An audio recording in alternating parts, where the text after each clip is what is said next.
ringato KTG nelle chapter di Rinpoche la tele facegi sonci sorta sorta e delle sorta lasciò che non e loro si faceva loro non si we KTG has requested yeah, because it's what do you call it? There's a loop. Is going to teach today Yeah. the fourth part that demands our mind away from samsara. 하장기 계침벌 다로도 남시 가시되 하장기 계침벌 계침벌인데 점생 가르랬더나 다로도 남시 로도 남시세야 돼저 에는 삼바 니중 계약이 탑시 에는 로도 남시고네 숨기요. So the teaching on this fourth part is very important and essential point of our practice, because this is the main source of course that will give rise the genuine sense of renunciation in our mind. So it is very important teaching. 네 계침벌인데 점생 가르랬으나 디 내중디 되네 내중결로디 동학이 람 탐지기 되네 심한 저거지 차별이.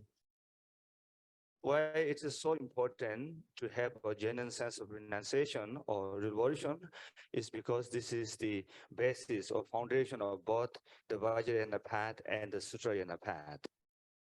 되네 돌람기왕도 제바이나 되네 저 경비 내주니라 내바세 다시 시리샹의 쪽으로 대양 경비 내주니 시리샹의 쪽에 준전자와 두가 가르쳤나 되네 이중기로 코로라 이중기로 계획이 되네 탑시 이 말이.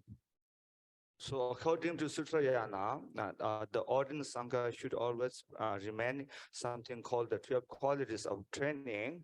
And the reason why we need to practice that is to have a renunciation, the genuine sense of renunciation. 상하기 왕도 제바인 상하 도르지 대비랑 왕도 제바인 다 상하기 시 탐지기 통만 시 원문도도 조고고요. 원문도도 원문도기 고라라 내가 로동남시 송샤오여바레 대 점생 가래를 했나 상하기 람라 주고이나양 또 예종시 조고바 인비 점생기 내가 당벌 로동남시 So even you are a Vajrayana practitioner, we should begin from the Ngondro. And first of Ngondro, the first teaching that is taught is this fourth thought, because the renunciation is very important.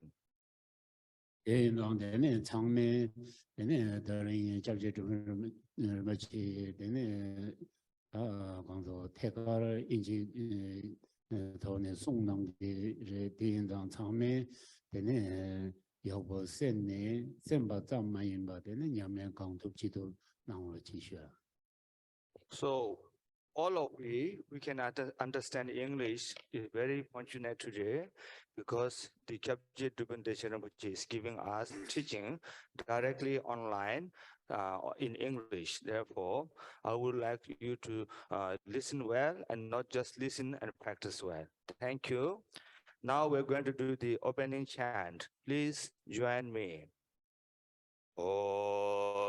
Sangye Shudan Soge Sonam Lai Shanjo Parado Nane Gyazai Dage Jesu Gebe Sonam Gye Dona Pejer Sangye Gora Shon Sangye Shudan Soge Sonam Lai Shanjo Parado Nane Gyazai Dage Jesu Gebe Sonam Gye Dona Pejer Sangye Gora Shon Sangye Shudan Soge Shona Noi Chanjo Parasoi Tane Gyazoi Dage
Balleggio la Rinpoche and I get your advantage of the position of one different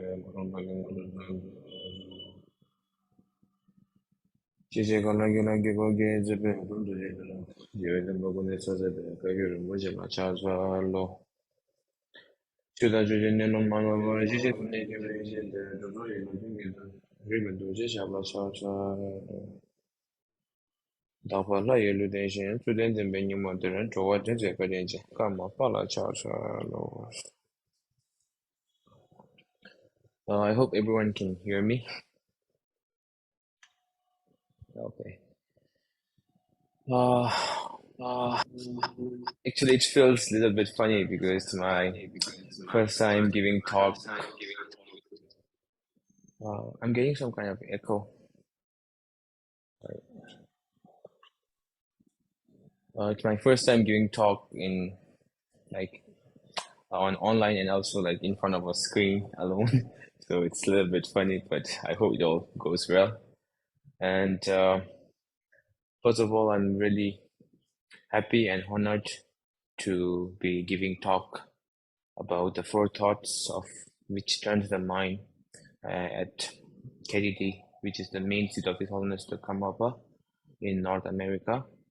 And although there is many great teachers and Rinpoches and Lama, but the members of KDT had requested me and chosen me to give a talk about this topic. So even as for myself, I also feel honored to be giving this talk at KTD. And so I guess there will be some noise around because there's no electricity in Roomtech for the last 2 days. So I had to come to another place to do this talk because there is no electricity and the internet is very bad there. So there must be some kind of noise. I hope that's okay. So before I start my talk here today, as Kempo had said earlier that the forethought which turns the mind is one of the most important basics in our Buddhist practice. So, like example, like if you want to um, build something or you want to do something, from the basic, you should start it nicely, right? You should know the basic well. So if the basic is good and it's well, then means when you reach the higher level, it will be much easier for you guys to understand and much easier for everything. And also myself, I'm also a student, and out here today we have many friends joining us, and some must be new to this, but I'm sure most of friends here are like senior friends who knows more than me, and so it was just a reminder for those who have already heard about this topic from other Rinpoches or gurus, and just small advice to those who are new here today. And so there are 4 thoughts which turns the mind, and that is, first, it is the precious human life, and second, it is the impermanence, and third, it is karmic cause and effect, and fourth, it's the defect of samsara. So, why is human life precious, right? So we all say like human life is very precious, but then we say, and how come there are so many humans here? If it's precious, then it should be really rare, right? But it's like example, how to say, it is precious because example as an iPhone. So the iPhone is very precious, right? And it's really hard to get also. But once you have it, you have to use it with care and love, because if you sometimes like mistakenly you drop it or you throw it, then it might get broken or something. So same goes for the human life. It's very precious, and once you get it, you have to use it for a nice and better ways, and it's also very easy to lose, so you have to be very careful with it, right? So if I give an example, example of how precious is human life. So there in the sutras of Buddha, the Buddha himself, he has said, so imagine this whole world as an ocean, right? So like it will be really big, right? So big. And then inside that ocean, there's one turtle who is blind, okay, who cannot see. And in such big ocean, there is only one turtle, and also who is blind. And top of the ocean, there is a wood floating on the top of the ocean. In the middle of the wood, there's a small hole. Every year, once a year, the turtle comes to the ocean. So like once a year, he comes out one time. So the time he come out, and like will his head be able to stuck inside the hole? Like it's also not impossible, right? Because sometimes it may, but sometimes it won't. So it's just very difficult because there is wind blowing from all 4 directions. So sometimes the wooden will be taken to east, west, north, south. So it's really, really hard. But you cannot say it's not possible. I mean, not impossible also, right? So, but to get a human life is more difficult than this one. So, than this example. And then if you like say like the majority of human, actually nowadays we say like there's like 7 billion people in this world, and we're like, wow, that's so much, that's a lot. But actually it's not much, So there has been example given by the Buddha. So like imagine this whole world as a pile of dust, right? Pile of dust, and you take your fingernail full of dust from that pile of dust. then there'll be how to say, there will be a little bit of dust here, right? So that is the number of human beings it's like exist in this world, and the rest of the pile of the dust are the sentient being of the lower realms. We have the three lower realms, right? The hell, the animal, and the hungry ghost or the pretas. So like that's like how less we are. But in nowadays we say we are like 7 billion or something, and it's a lot, right? But actually it's not so much.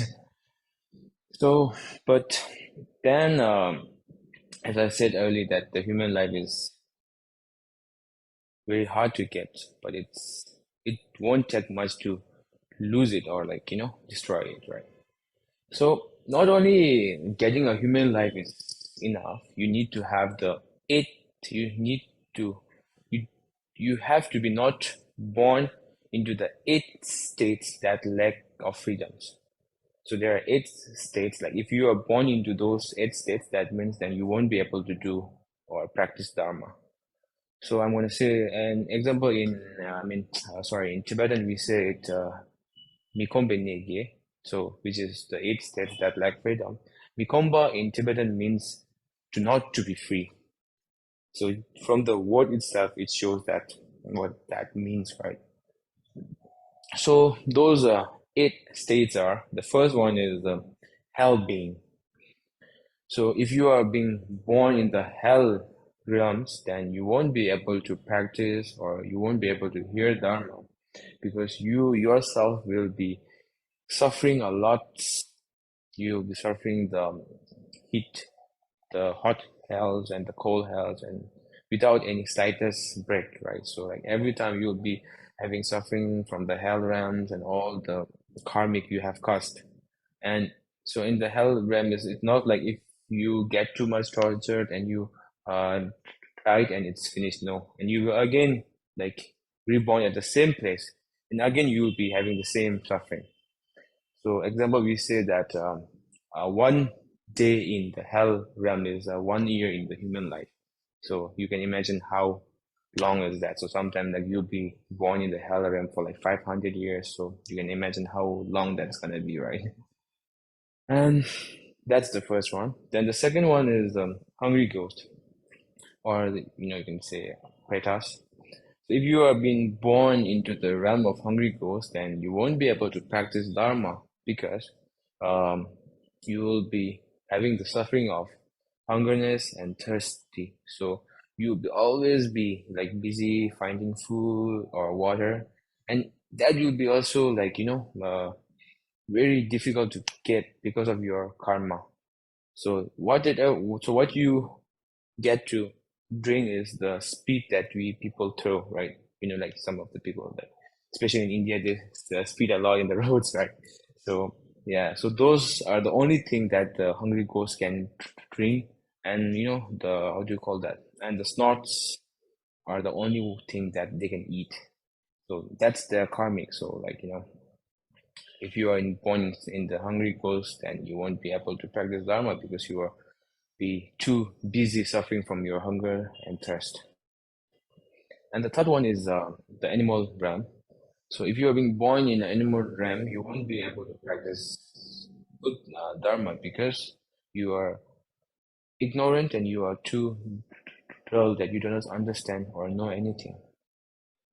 So, and also you have the suffering of being eaten by something which is bigger than you and all, right? So that's the third one.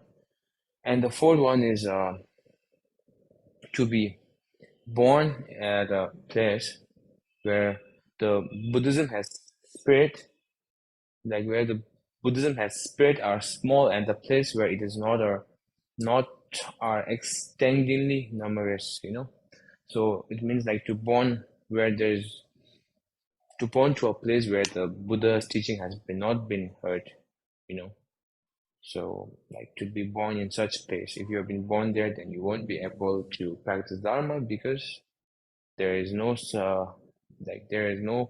not even a word of Dharma out there.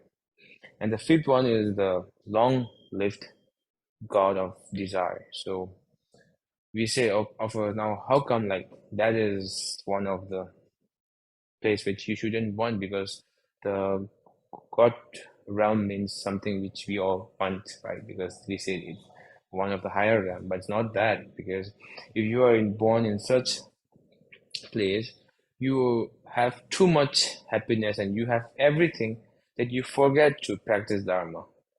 You want to eat something, you just think of it, it will come. You want to go somewhere, you just think of the place, you are there. So like you get too much happiness and too much um, everything you want, so that you get distracted by your attachments. So you won't be able to practice Dharma. And even same goes for us. Sometimes when we are really enjoying our day or we're having some good times, we won't remember to practice Dharma, right? We'll be busy enjoying or like doing the other things, right? So that's the fifth one. And the sixth one is um, the sixth one is to have wrong views about the Buddha Dharma.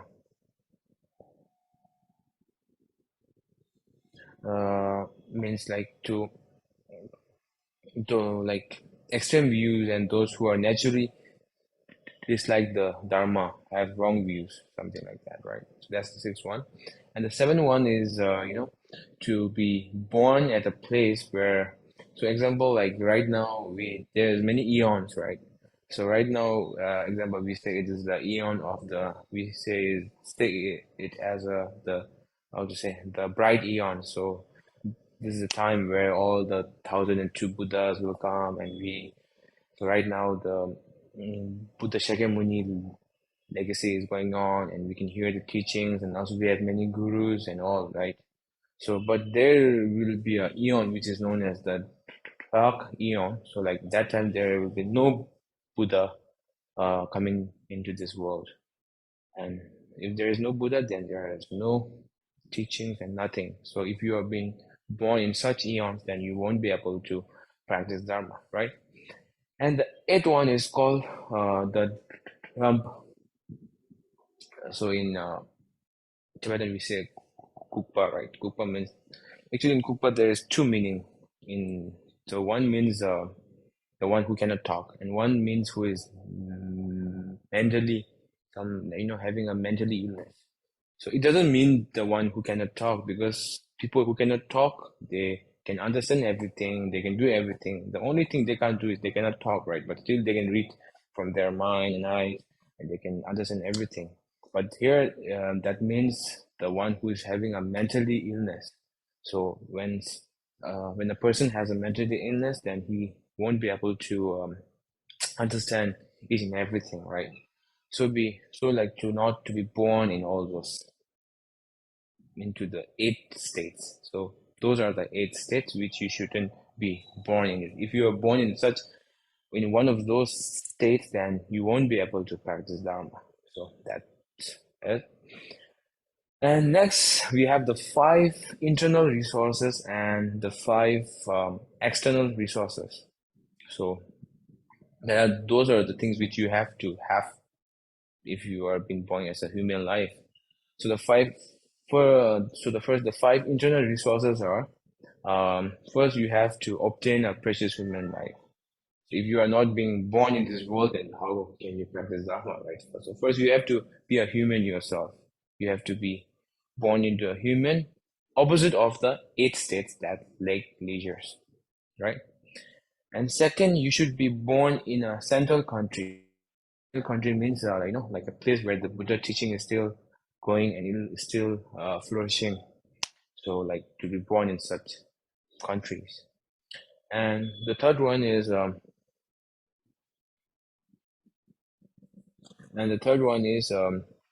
to say, you have to be born with all the facilities, not like you have been born deaf or dumb, or you have been born blind or without arms, or like not like that. You have to be born with full and like how to say, with full facilities. And the fourth one is you you shouldn't be born into a let's example like into a wrong livelihood. Example, like you have been born as a human and you have been born to a central country and you have all your facilities, but you have been born to a livelihood which like from the it's your how to say it's your daily earns that you have to do. If you don't do it, then you won't be able to feed yourself or feed your family. So let's say example, to be born into a family of a butcher.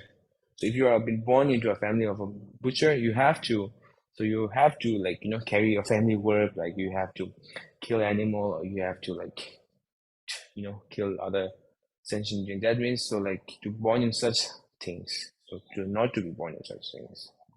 And then the fifth one is you have to, how to say,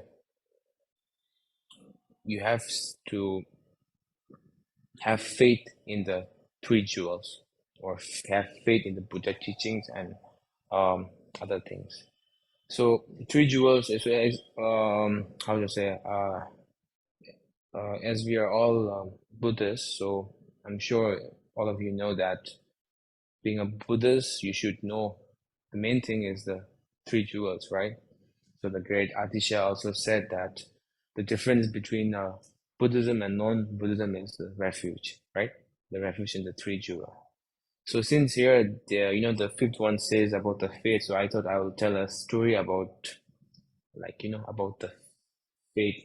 I'm sure maybe most of you must have heard it before, but I'm gonna say it one more. So for those who have not heard it, I think this is not a like some kind of fairy tales. Okay, it's something which has happened in the past centuries. So in Tibet, there was a mother and a son. So the son was a merchant. He was a businessman. So he has to go every year to India for his business, for his work. So one day his mother told him that, son, so you have to go to India every time, right? And so as you know, the India is very famous for the teaching of Buddha, and so so since you won't have time to learn anything, but please bring me something which belongs to the Buddha. Example, like his clothes or like some of his textbook or something like that. Just please try to bring something for me. And he said, and he accepted it. He said, okay. And then the son went to India and he did his work, his business, everything. But then he forgot to bring that and he came back home empty-handed. And again, his mother was a little bit disappointed. And he did that for many times. He went back to India again for his work and he came back empty-handed. Like one time, now the mother got a little bit sad and angry. Then she told him, now this time, if you don't bring me anything, I will kill myself right in front of you. And the son got a little bit scared. He was like, okay, now this time, for sure, I will bring something. So again, he went to India for his work and everything. And he came back empty-handed as usual. So then when he was about to reach his home, then he remembered his mother's word that if he didn't bring anything this time, she's gonna kill herself. And he got so stressed and so like he wasn't like he didn't know what to do only. And he kept looking around.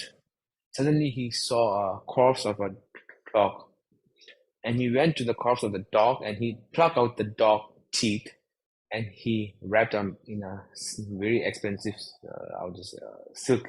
Since he got back from, he got many silk with him, and he wrapped the teeth in one of the most expensive silk, and he went home. Once he reached home, he told his mom, "Okay, mom, this time I got you the how to say, uh, the a very precious and important thing of the Lord Buddha." And the mother was very happy and she asked, okay, tell me, what have you got for me? And he said, I have got you the teeth of the Lord Buddha. And the mother was really happy. Although it was not a real Buddha teeth, it was just a teeth of a dog, right? But then the mother has so much faith in it, then she put it straight to the shrine room and she, pray to it every day and like every time. And suddenly one day when the son and mother were together in another room, there was a bright light from the shrine room. And when they both went to check, and there was a relic being born from the dog's teeth. So as you all know that the teeth was not a real Buddha teeth, right? It was just a normal dog's teeth, but the mother had so much faith and belief in it as a real Buddha teeth. So from that reason, there was a relic born from that. So that's why no matter what you do and what you practice, you have to have faith and believe in everything. And also, as I said about the refuge, the three jewels, right, which are the Buddha, Dharma, and the Sangha. So it's like example, you can how to say uh, about talking about the faith. So there was two people who have the same illness, okay, and both of them went to the same doctor, and they showed the same doctor, and one he has faith in the doctor as, okay, this doctor will cure me no matter what, but the other person was like, I'm not sure if this guy will be able to cure me, but let's see. So he wasn't really sure about him, and he didn't really had faith in him. And after a few months of medication and everything, the person who had a faith in the doctor, he's completely, he's recovering, and the other one who doesn't have faith in the doctor, he's still the same, no improvement. So that shows how important the faith is, right? So yeah, that's it. That's the fifth one of the 5 internet resources. Then second, it's the 5 external resources, right? So that is so first, the Buddha has to be come.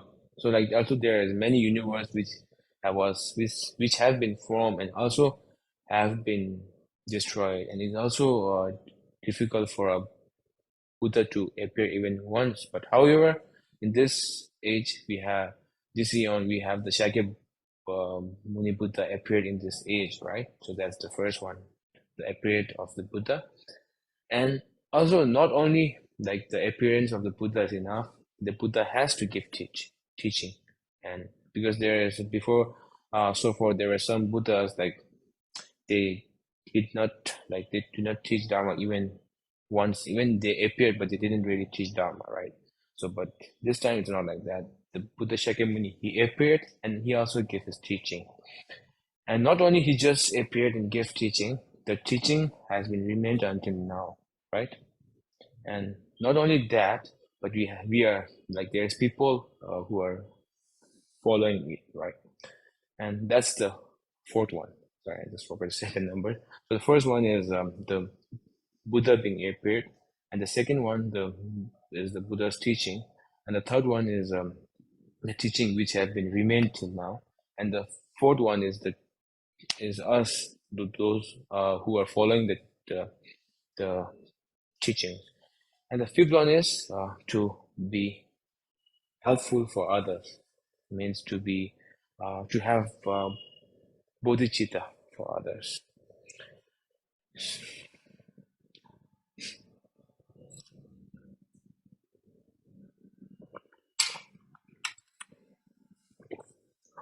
So as we say that, so now those are the 5 external resources, and so those are like total the 10 resources which you need if you have been born as a human life. So if you have been born without being born into the 8 states, and also you have this 10 resources, that means you have the perfect human life, the precious life. So as all of us who are watching here today, so we have this, we have this precious human life. So we shouldn't waste any time in our daily life, or we shouldn't be, we should focus more on practicing Dharma and doing more good merits so we can make a good use of it. So example, as I said earlier, that it's the human life is same as an iPhone, so that it's hard to get but easy to lose. And once you have it, you should make a good use of it, right? If not, then it's really, how to say, it's really disappointing. So that's the so that's the first one. The first the how to say the first the precious human life. And even the from the text of the Mahamudra, the forgot the text by the Jamgon Lodritaye, the torch of true meaning. There he said that first meditate on this precious human body, so difficult to gain, so easy to lose. So as I said, it's so difficult to gain, but it's easy to lose. But this time I shall make it meaningful. How to make it meaningful? So like how to make it meaningful now. So how to make it meaningful means not like you have to like, okay, I have to take care of my body, I have to start working out, I have to have good body shape. It's not like that. To make it meaningful means not only this life, but also in your other life, So, so to have if you want to be born again in this precious human life, in your other life, then there's only one thing which can help you do that. That is to practice the Buddha's teaching or practice Dharma. So that is what we all should have in mind. So now we should, I'll go to the second one, so which is the impermanence, right? So impermanence, that is what we know every time, but we don't really care about it, right? So even in this, how to say, so right now here also, we are all together now, but who knows, like, if tomorrow we still will be alive or not, right? Really, like, we cannot say anything because it's impermanence. So the life is impermanence. That's why you shouldn't waste any time, and you should always practice or start practicing Dharma and all. So how to like think about impermanence? First, how to say, reflect that nothing lasts, everything changes. So example, like since you are born until now, so example, as for me, I'm like almost now 24.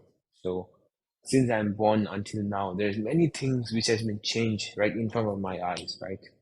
In my hometown also, and also like I have been in Rumtek for the past 18 years, and in all those years, I have seen lots of changes. So those are impermanence, right? It's the change that we see right in front of ourselves. And even for all of you others, so I'm sure you also have noticed a lot of changes in front of you all also. So that's the same thing. And then think of like how many others have died that you know. Example, like so last few years we had hard time during the pandemic, right? And we know how many people have died in this world. And also how many people that we know and those who were close to us have died. So from that you can see that it's impermanence, right? So you cannot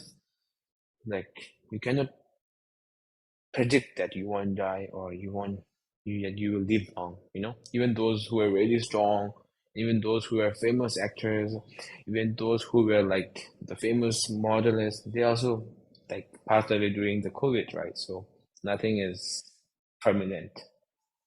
And then there's one more thing about the impermanence. There's many causes of death again and again. So because our life is like, it's really, how to say, it's really easy to lose. Example, our life is like a bubble, a water bubble. When there's a water bubble, you just, how to say, you just blow and the water bubble will break, right? So it's that easy to break or lose, it's really, really easy. And also, there's no any, like cause to stay long or live longer, but there is many cause of and reasons to, for the death. Example, like house collapsing, or like building destroying, or like buildings getting caught in fire, rock falling down from mountains, and you're like under it, and I would say the landslides, and like there's many things which can cause the death again and again, right? So that's all impermanence. And one more thing is what will happen at the time of death. So when you are, so sometimes you don't even have time to think that now this is my last moments. Now I'm about to die. You just don't know when it will come. But some people, they get sick and they get old and then they die. Then that time, when at that time of the thing, like when you know that this is your last moment in this world, that time, now what you have to think. Then what is the thing that will help you in that time and also after you pass away or after you die? There's only one thing which can help you during that time and also which can help you after you die. So that's the Buddha's teaching, right? So if you have practiced well in your life, if you have done lots of good merit, if you have earned lots of virtues in your life, then when your life comes to an end, you don't have regret that, okay, I haven't done this. You can have a peaceful that thinking, I have done all the things which I need to do. Now I'm ready to go for another adventure. I'm just kidding. So like I'm ready for like whatever the next thing might be, right? So like that. And then there are like other reasons that you have to know that is if you are being born, then you have to die, right? So there's a saying in Tibet, and it goes like, if you are being born, you have to die. If you earn something, you have to lose it someday. If you meet someone, one day you have to get separated. So it's all the karmic and the impermanence. And that's like, so if you are born, you have to die. And there's no age that you can say you will die, right? There's no such thing that you can say, okay, now I still have 5 more years, or I still have 10 more years, or like I will live until I'm 90 years old, or like something like that. You cannot predict. So you never know when it will come, and there's no age. As a normal human being, our parents, they tell us that, okay, from this age to this, you have to study in school. This age to this, you have to go to college. This age, you have to get married. This age, you have to start working. This age, you have to start your like family and everything. So there's an age for all this, but there is no such age for your death. Like, okay, now this age is your final age, so you have to practice Dharma. There's no such thing as that. So you have to practice Dharma always whenever you get time, right? And then when you die, there's nothing you can take. There's only one thing which you can take with you. That's the Dharma and all the good or the good merits which you have earned, right? And we said there's 4 continents, right? Continents: Xia, Lupa, Po, Lo, Zambuling, Nu, Palang, Chue, Jiang, Zaminen, to the east, west, north, south. So right now we're in the Lo, Zambuling, which is the earth, right? So in the other continents except earth, out there, you can know when you're gonna die. So like you can know your lifespan, like how long you're gonna live. But in earth, it's not there. So you never know when you're gonna die.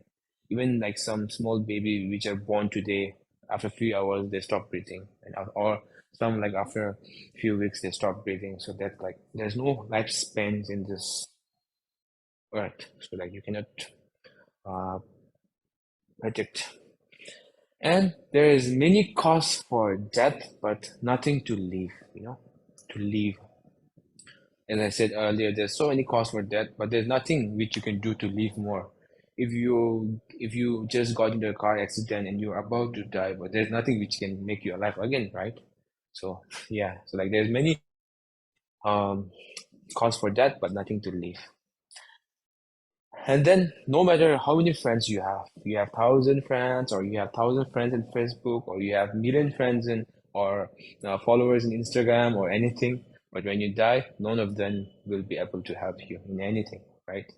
And not only those friends, but also this body which you have spent your entire life together, you won't be able to take it with you, right? So those friends are nothing. Even this body which you have been spending your entire life together, you won't be able to take that also. And also all the wealth or fame or everything you have earned will be no use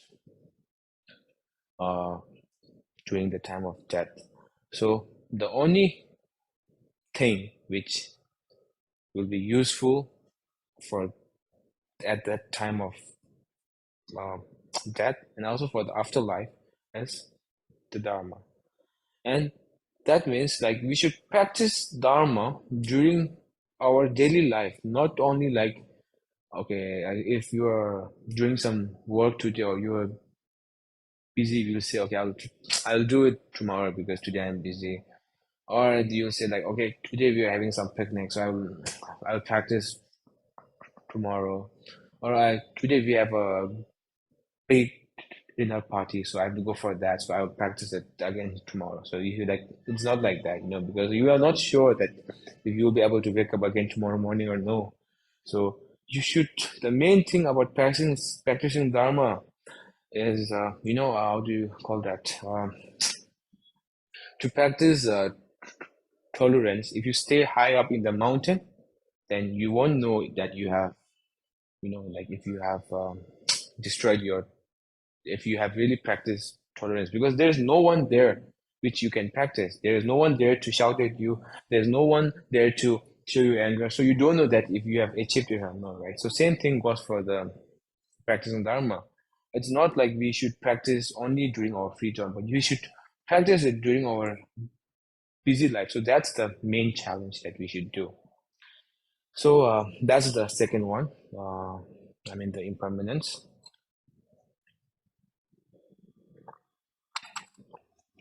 So the third one is cause and effect. So that's also one of the most important thing. So example, cause and effect means, so if you plant an apple, you will get an apple, right? If you plant an orange, you will get an orange. If you plant an papaya, you will get a papaya. If you plant an apple, you won't get orange. And if you plant an orange and you want apple, you will get orange only, you won't get apple, right? So that's how our cause and effect works. So you do something bad in your past, but then you regret it, then you want something good and you hope for that. That's not going to happen. You'll get what you have done in your past, what you have caused, right? So that's the cause and effect. And then as we are all human beings, so like no matter who you are, if you have been born as a human, we have the three poison in ourselves.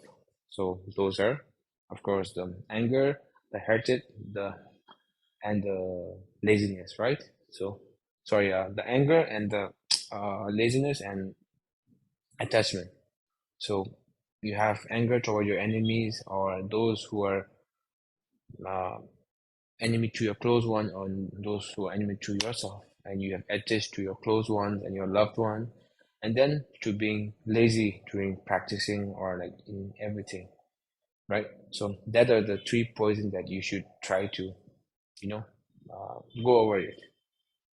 Of course you cannot, but you should try to reduce it as much as you can. So talking about the cause and effect, so you know, you should know about the 10 unvirtues action, the virtue and the non-virtues, right?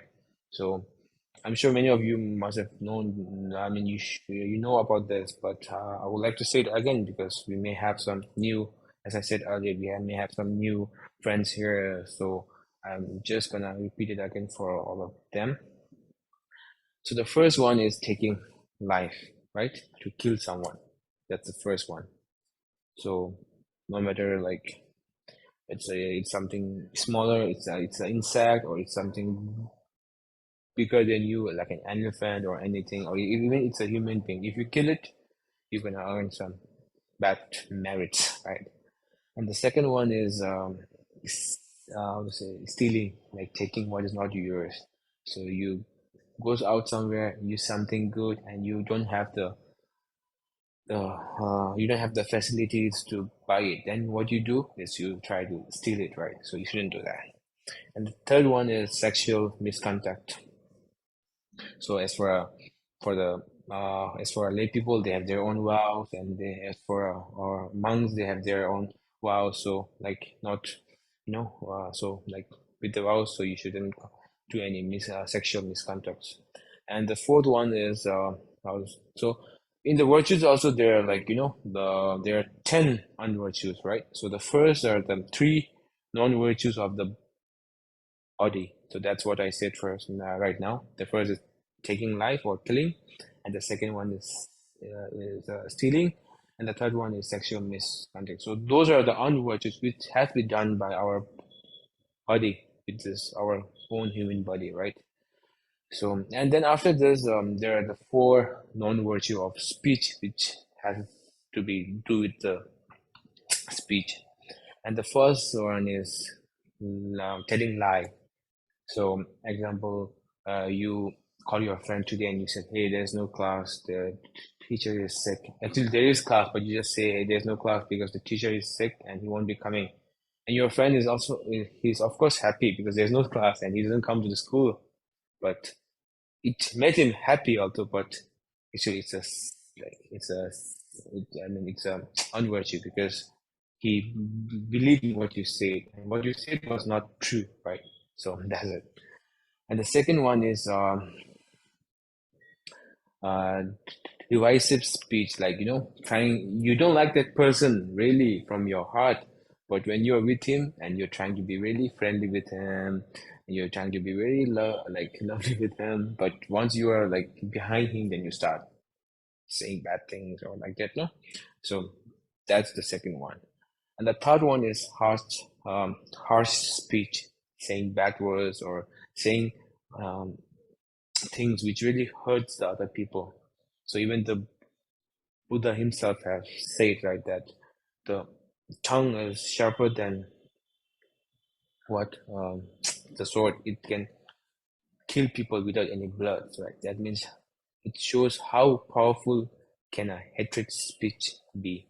So that's why you should never use any harsh speech or all those stuff. And the fourth one is idle chatters, like idle chatters means like talking about nothing which is none of your business, some random things which is nothing to do with the thing yourself, but you're still trying to like talk about this. So those are the 4 non-virtues of the speech. And now after that, it's the 3 non-virtues of the mind. So those are the last 3 ones, which is from your mind or from your thoughts. So those are the first one is the conventionalness of thinking, which is like, if only I had that guy's wealth, if only I had that guy's fame and like all those things, like to think. So example, right now in our time, it's like, if only if I had so much followers on Instagram like that guy, if only I had so much fans on Facebook like that people. So like to think such things is one of the known virtues of the mind. And the second one is how to say to think like Alice in being displayed of someone else's happiness or wealth. He got so much happiness, he got so much wealth. I wish his happiness will be ended soon. I wish he'll have a sorrowful life soon, or I wish he'll turn into a bankrupt soon. So something like to think bad about people of what they have. And then the third one, the last one is as I said earlier, to have wrong views about the Buddha and about what he said. Example, the Buddha said there's past and future lives, there's karmic cause and effect, there's the qualities of 3 jewels, but then you said, it's all fake. Like Buddha didn't really say such things.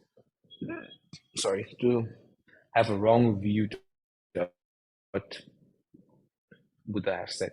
So those are the 3 non-virtues of the mind. So total, there are 10 non-virtues or non-virtues which you should, how to say, avoid, right? And then even I would say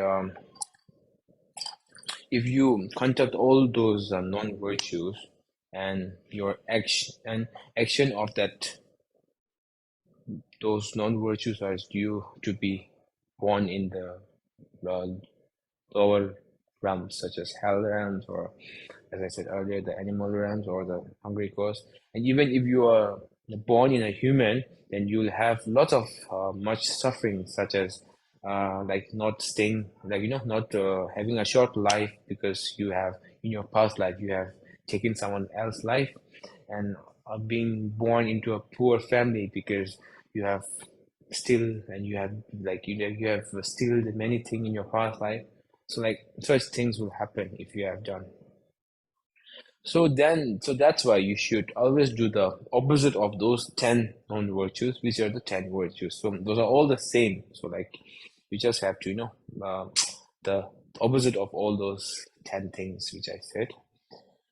And then how to say? So if you if you do all the 10 virtuous actions, then how to say you so the actually like it's not like how to say I'm actually so what are the benefits if you like do all this virtuous action? But you shouldn't think that okay, now I'm gonna do all these virtuous things because if I do this I'll have this in my next life, so if I do that I'll have that in my next life. So if you have such expectation and you practice all this, that means it won't happen because you are practicing something because for the expectation only, right? So that is not a real Mahayana practitioner, right? So example like the benefits are if you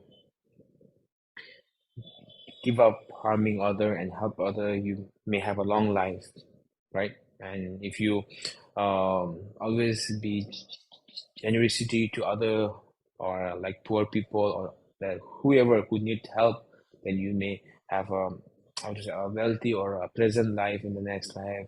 And if you how to say if you have how to say what do you call that, if you do offerings to the three jewels and to your gurus and to your parents and to so forth everyone, then you'll have a how to say a peaceful life in the next life. So like that kind of things are there, but you shouldn't think that oh now I should start doing all those virtuous actions because there is many good benefits about that. So you should never think that, and you should always do you should always do this as much as you are able to, and you should always get others to do them as well, and if you have done all those in the till now, then you have to be rejoiced and happy about that. And if you have done any known virtuous action in your past life or like past in your past, then you have to be regret about those. And so that's why I would just say if you really practice all those 10 virtuous things, then you will have about beautiful and a better effect in your next life. So whatever you want to be or you want to happen in your next life depends whatever you do in this life, right? So that's the cause and effect. And I thought of saying this also that how to say so in our daily life, so so we wake up in the morning, then you do whatever you have to do, then like you do your work, have like cooking or everything, and then you go out to do your work, then you come back again and you have your lunch, and again you start doing your things and all those stuff. So at night when you sleep, you shouldn't just like jump on the bed and just snore like pig. You should think like what good virtues and good merit you have earned in this whole day, like just give few minutes like what you have really done in this whole day, what good things you have done. So if you really have done or you have helped someone, then you should offer those good merits to all the gurus and the Buddha and the Bodhisattvas in all direction. And by any chance, if you have done any bad merits or you have done any bad things, then you should take forgiveness to all the Buddha and Bodhisattva. So if you then after having such thoughts and if you sleep, then your whole night, the whole sleep can turn into a good action, it can turn into a good merit.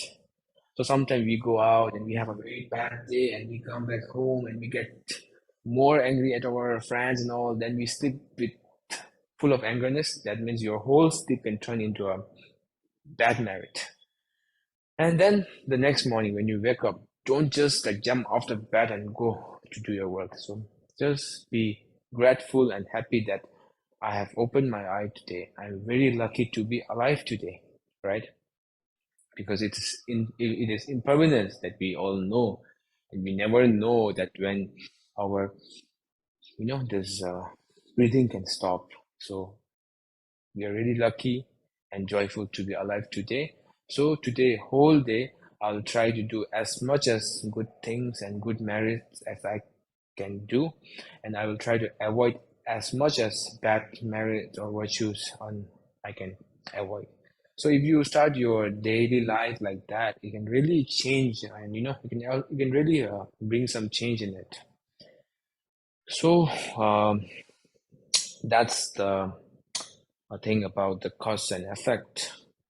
Now, next and the final one is the defects of samsara, right?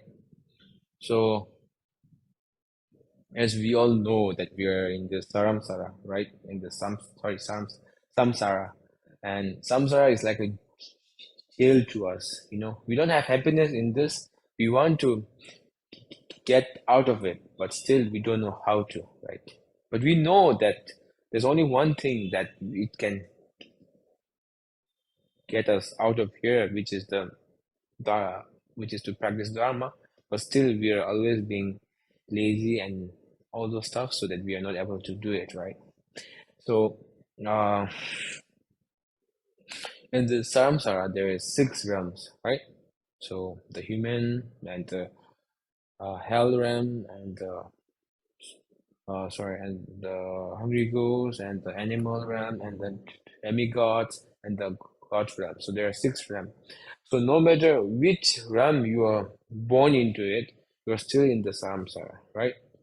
So the only thing which is not to born into the samsara is to achieve the Buddhahood, to enter the land of the Buddha, right?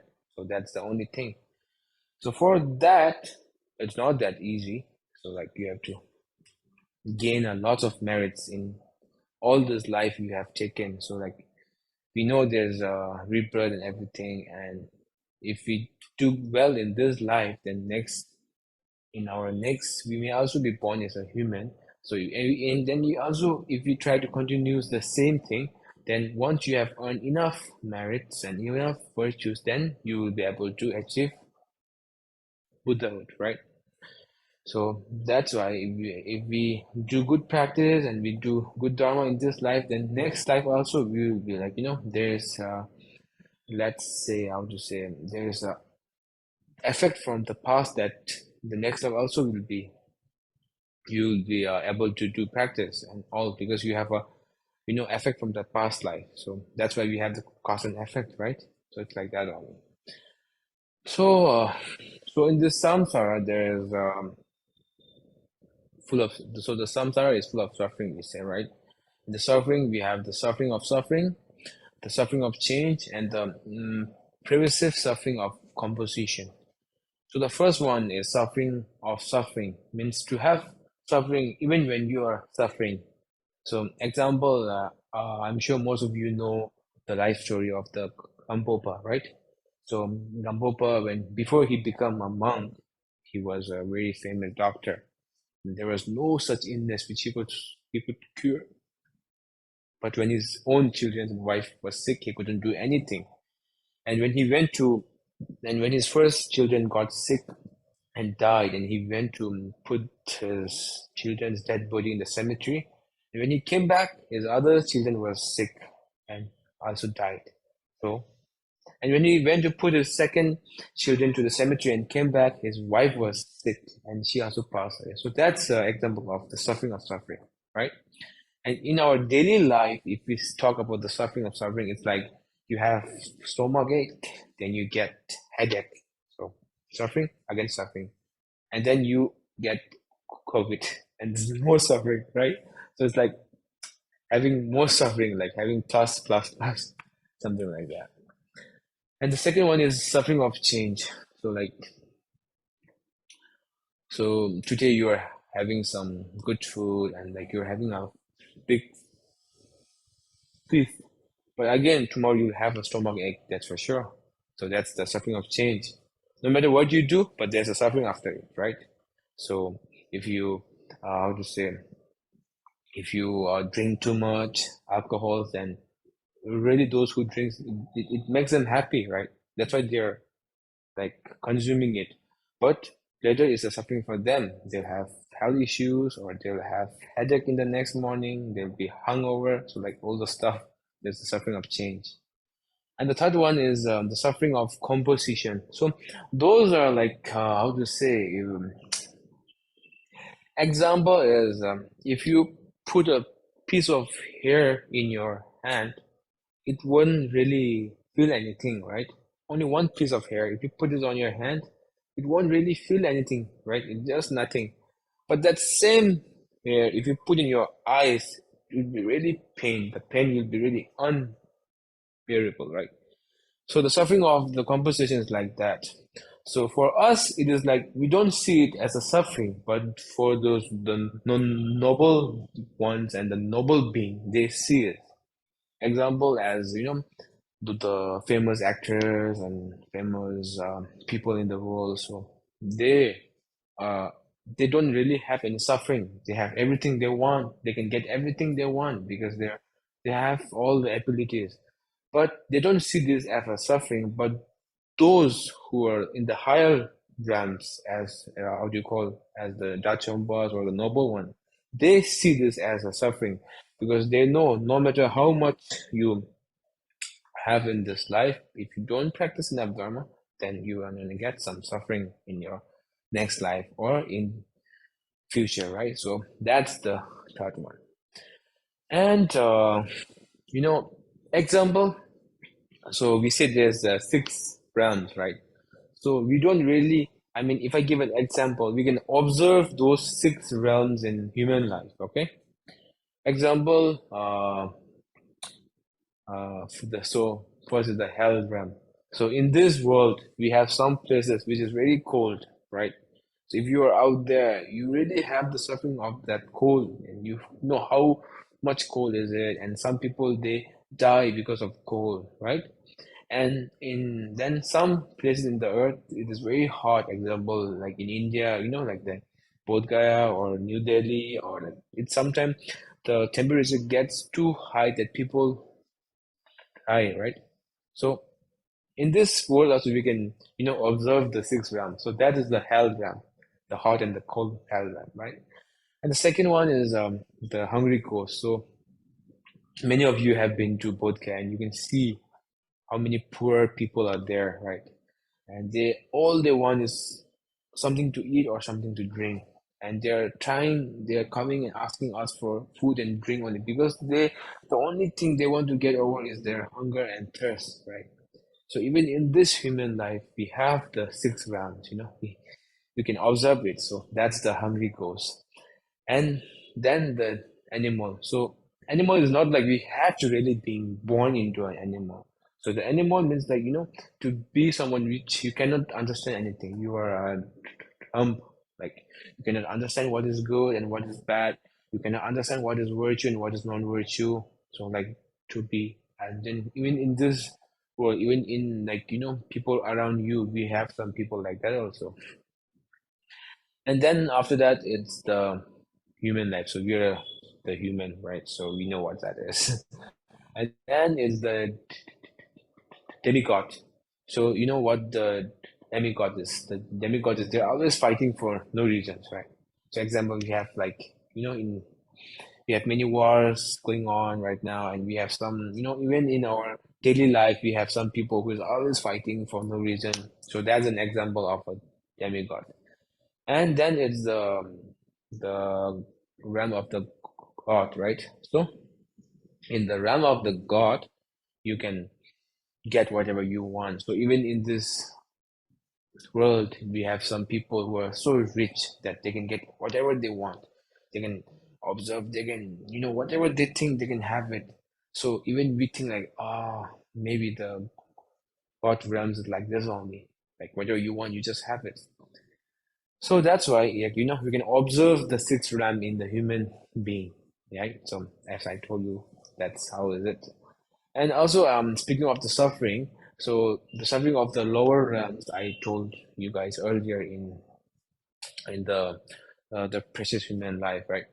So now I want to tell about the three suffering of the upper realms, the human life, the demigods, and the god. So the human life, we have four sufferings, right? So the suffering of birth, death, and sickness and old age. So when we are born, we really have lots of suffering. It's just because that we cannot remember what happened, right? So even for us, we cannot remember what happened to us at the age of 1 or at the age of 1 or 2 because we are so small.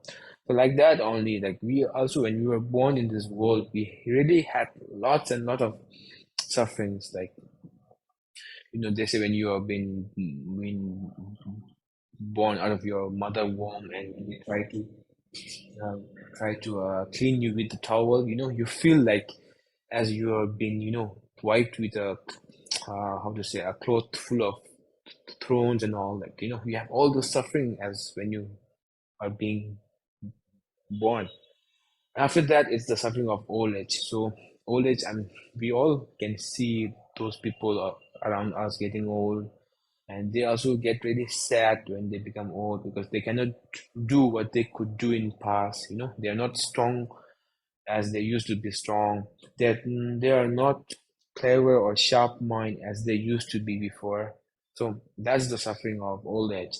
And then the suffering of sickness, once, for example, like, many of us, even me, we had, like, I got COVID, so we know how much suffering we had it during that time. So that's the suffering of sickness. And then the suffering of death. So if you have done enough virtues in your whole life, if you have practiced dharma, you have done good things, then when you die, you won't really have that suffering of death because you don't have to be scared of anything, right? And those people who have really done bad virtues and they have really earned bad merits in their life, and when they die, they see the hell people coming to, like to hold them or like coming to call them, or they see themselves in the hell realm being burning around. So like that's the like the cause of being like earning so much of bad merits. The second one is the suffering of demigod. So as I said earlier, the demigod, they have the suffering of fighting. So the reason they are fighting is there's a tree. The tree is been planted in the demigod realm, but the tree is so tall that the fruit and everything it grows in the god realm. So the gods in the upper realm, they're enjoying the fruits of their tree. So that's why they're fighting with them. Now they know that they can never win over God because the God, they have the power, they have the army, they have anything they can do, but still they're always fighting for that. So that's the suffering of the demigod. Even though they know that they will never win, but still they are like fighting for it, and they are losing people and everything. And last is the realm of the god. So we can, like some of us may think, how come the god have suffering? Because the god is one of the highest realm and they have everything, they can get everything. How come they have suffering? It's not like that. The god, they have the worst suffering, one of the very how to say, scariest one, because that is they know where they're gonna be reborn next. So even as us human, when we die, we don't know where we are gonna born again, so we are okay with it, right? We may be born as human, or we may go to the lower realm, or we may be born as the upper realm. So we don't know, but still we're okay. But in the God realm, it's not like that, you know. You can know that where you are gonna be born next. So if you are gonna be born as a god again, you are okay. If you are gonna be born as a human, you are okay. But if you are gonna be born born in the hell realm, then you'll have a lot of suffering, right? So that's the most uh, difficult suffering they have. And one more suffering they have is the God, they never have to clean themselves. They're always clean. They're always very like full of fragrance, and they have like, you know, all those like dakinis around them, and all those like many friends around them. But once their lifespan is about to end, their body, you know, the if they, you know, the many gods, they have all this, how to say, the brightness and the color, but try to, like, you know, the color will be going down. There will be like less color, and there will be less fragrances, and you know, their body will start to sting, and their friends and everything will be like trying to avoid them. And you know how much worse feeling is that? Even as a human being, when your friends try to treat you, you really feel sad and angry, right? So you can, yeah, you can feel how like hard that is. So that's the main suffering of the Gochuran. So if you are being born in how to say, in this Saramsa, then you know you have to go through all this 6 realms, which are always full of suffering. So the main thing is how to say, to be not born again into this samsara, and to attain the Buddhahood, right? So those are the four thoughts which turns your mind, so you can practice more how to say, uh, dharma, and practice more. You can earn more good virtues and all. So I think that's all we're gonna talk about today. So um, as I said earlier, that even though I couldn't share so much about, so I tried my best sharing whatever I know. And also I've been quite busy for the last few months, few weeks, so I didn't really get a good time to, you know, um, uh, prepare also. But I hope whatever I have shared here today will be really helpful for each and everyone who have been here and like spending their time and listening to me. And I hope it really benefits you all. And all I want to say is, as I said earlier, that we all know that the only thing which can help us to free all from all the suffering is the teaching of Buddha and the practice of Dharma. So we all have to try, or we all have to, you know, try as much as we can practice, and as much as, you know, we have to practice the Dharma as much as we can do, so that we all will be free from this samsara. So that's all I would like to say, and I would like to thank all the members and the presidents and the Kembos and everyone in KDD for having me today out here to give this talk. And I really feel honored to giving this talk also, although I said earlier that I'm also a learner myself, but I feel really honored to be here and giving this talk to everyone here. And I hope it has really benefit each and everyone. And for all those members in KDD, like you all are really, how to say, blessed, and really how to say, so now I can, my English is not that good, but I'm trying my best.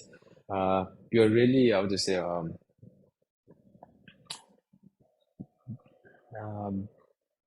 blessed to be serving and working at KTT, because it is one of the main seat of His Holiness, the 17th Gyawan Karmapa. So serving out there means to serve His Holiness. There is no such difference. So I'm really thankful for all the members and all the volunteers and everyone. And so I would like to conclude my talk out here. Thank you so much.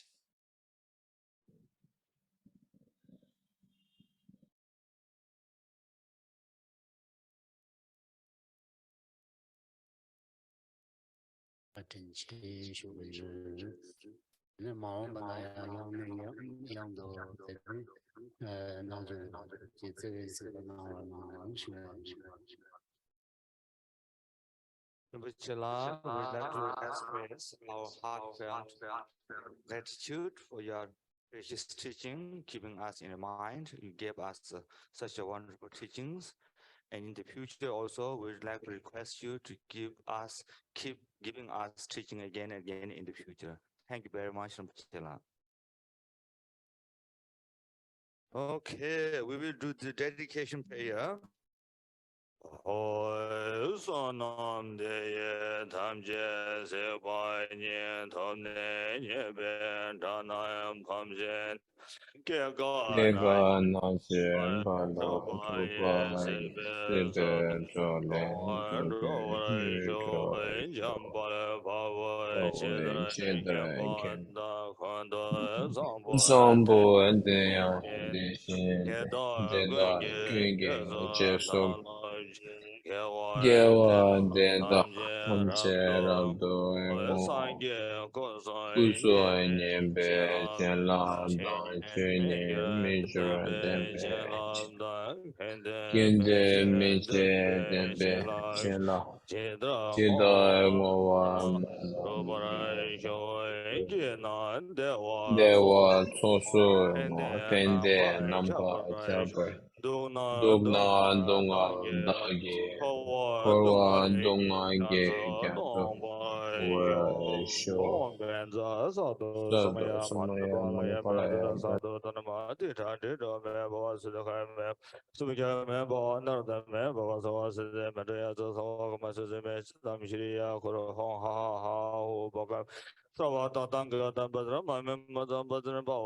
Samaya Sado